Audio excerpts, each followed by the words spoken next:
Bourbon Street. That's where a lot of the action and a lot of the fun happens here in New Orleans. One of the most famous streets in the world. Inside here, a lot of folks having a great time. Supercross is back in the Big Easy. First time we've been here since 2002. Great to be back. Kevin Windham, very excited to be back here. You can see the tremendous career that he's had. This is start number 151. And you know, 11 years to the day he got a win here. He is really happy to be back in New Orleans. Well, I think that, you know, all races as a professional carry the same weight, but everyone has the one that's close to home, and this is mine for sure. And the support that I get coming in this race and just being able to be close to home. You know, I think more than anything, you know, when the lights go down and the crowd gets revved up, I mean, it's huge. And to win it with everyone present, you know, it really validates what you're doing, and it's just a feeling beyond all others. I'm excited to be here racing on this stage. You know, I'm a big fan of the Saints and watching them play. And I think to race here is really special for me, and you know, being a Louisianian and knowing what's happened here. So it's great to be here, and looking forward to a good crowd and a good time. This city's certainly been through a rough spell, and it's great to see the resurgence of it. You know, it's been tough, but it's rebounded back, and it's hard to keep a good city down. I think that every race that I have from here on out is going to be one that I need to cherish, because you never know how long this is going to last. And I just hit 150 main events, and I think that puts me somewhere up in the top 5. So, you know, can I catch the Michael Roccos and the guys that are in the 200s? I don't know, but I'll have to take it year by year and race by race. And I think when you look at it through eyes of really appreciation of each and every event, it gives you the ability to drive further on. You know, take it lap by lap, take it week by week, and I don't want to see this come to an end. So as long as I can be successful, as long as I can stay off the ground, I think we'll be good. And you know, who knows where the end will be for me. Not only is Kevin Windham the hometown favorite, he is also working directly with the Saints as an ambassador for the team, doing things such as reaching out to the local children's hospital. He's been a lifelong Saints fan, but this year, for the first time ever, he has got himself some season tickets.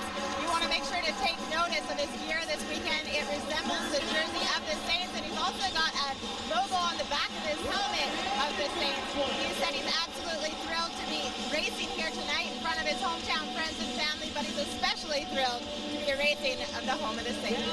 Well, Aaron, I see you've been getting into the spirit of things down here in New Orleans. You got the beats going on tonight. You gotta do what you gotta do when you're here in New Orleans. We're having way too much fun. All right, good. Glad to see you're having fun here tonight at the races. Only on speed. Well, the folks are having a great time in here inside the Superdome. And the reason being because of the great Supercross action here tonight on Speed. Stay with us. Plenty more coming your way.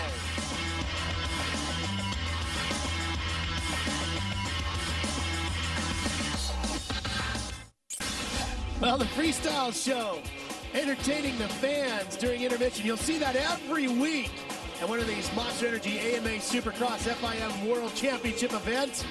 All part of the thrilling show that makes up Supercross. Gotta see it in person. It is spectacular. Fans here in the Big Easy getting a big night of racing. Ralph Shaheen, Jeff Emmick, and Aaron Bates with you as we get ready for the main event. 20 riders in the gate. Chad Reed and James Stewart, heat race winners. Of course they are. Nathan Ramsey, he grabbed the LCQ, and it all sets up, Aaron, another great main event battle between these two Titans battling for the championship. That's for sure. Well, Chad Reed had the ultimate surprise when he landed here at the New Orleans airport. His wife Ellie had flown in, his entire family, including his in-laws, all the way from Australia to celebrate his 27th birthday, which is tomorrow. He said he was so excited. His dad had tapped him on the shoulder. It was a complete surprise, and it's the first time in 9 years that he's been able to celebrate a birthday with any of his family other than his wife. He says he's extremely excited to go out and celebrate tomorrow, not only for his birthday, but in high hopes that he's going to be taking home another victory here this evening. Well, there's no doubt about that. Having that family support would be great. Now let's take a look at the track map here. It's been a difficult track tonight. One thing to remember is that a lot of those inside lines are left open. The racing line's a little bit wide. Nice long start that if the inside guy comes in too deep, you know, but talking about deep, this sand pit has played havoc all night throughout qualifying practice, it was really difficult as everyone was really trying to find the groove here. See James Stewart coming in, just plowing through, and then into the whoops. Chad Reed and James Stewart were able to master the whoop section, which was so difficult to get through. Here's this Dragon's back. Stewart actually jumped from here way over to here in his heat race. Other riders were coming over there. I'm telling you, there's some fast lines yet to be had, and this championship battle is going to be all-out brawl. Tonight is going to be a pivotal night in the points race. It really could be, and it could come down to two spots: the first corner and the sand section. Definitely, but you know, there's some great starters in the field. You know, Michael Lessie's in there, Justin Brayton on that KTM, phenomenal starts. So, you know, you've got all these other riders mixed in there as our two top championship contenders are trying to do their job, you know. And I'm telling you, Chad Reed trying to become the first or the second Suzuki to ever win here. Here comes the main event from the Superdome.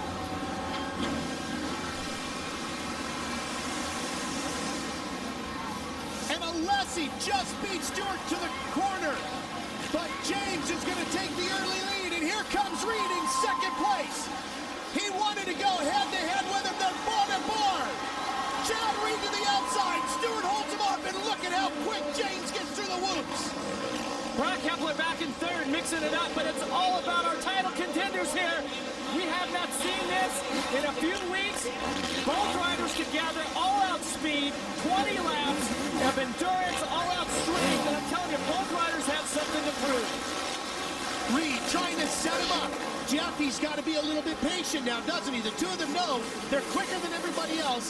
They should be able to gap the field, and now they can just set their sights on each other at this point. Well, I'm telling you, both riders have the ability to ride under pressure, and after Daytona last week, the pressure is on both riders as we are in the final 7 races for the AMA Supercross Championship, and this is how we wanted to start it off here in the Big Easy.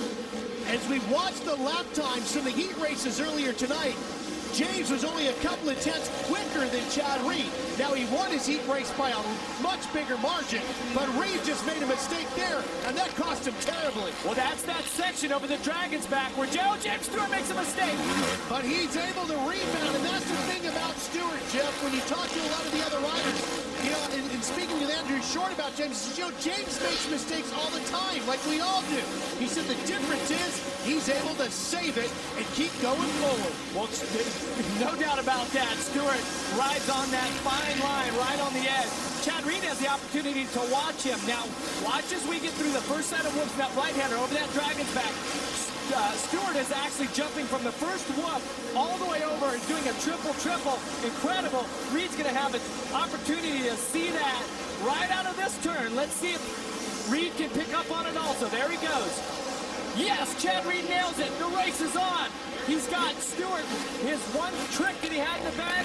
Chad Reed just mastered it. That's a 2-time champion. He's paying attention to the man in front, knows his lines, and now he can see what he can do with it. But you gotta wonder if James Stewart has anything left in his bag of tricks. He's already pulled out, Jeff. I mean, we saw Reed do that move, and that was supposed to be such a big time move. But look at the gap. Lost it in the sand as they come across. It's 1.8 seconds. Stewart's last lap at 51.5. Reed was a 52.6, so a lot of time there. Reed had a bad lap, but Chad Reed has that ability to keep going. He never gives up, but look at that distance that Stewart put on that lap. That was a great lap. Huge. But the one thing Chad has going for him tonight is he has felt like he's riding better in the last couple of weeks. So if he's on his game, there's no reason to panic yet. Plenty of laps yet to go. Lots of things can happen. Get back in your rhythm. Close that gap back down. Meanwhile, back behind these two. Look at the pack back here, and in that fight is Ryan Villapoto on the Monster Energy Kawasaki number 2. Villapoto deep in the field, trying to fight his way through. Villapoto currently running in 13th. 13th. Right on Bowers now. Tyler Bowers setting in 12th. And look at the lineup behind him.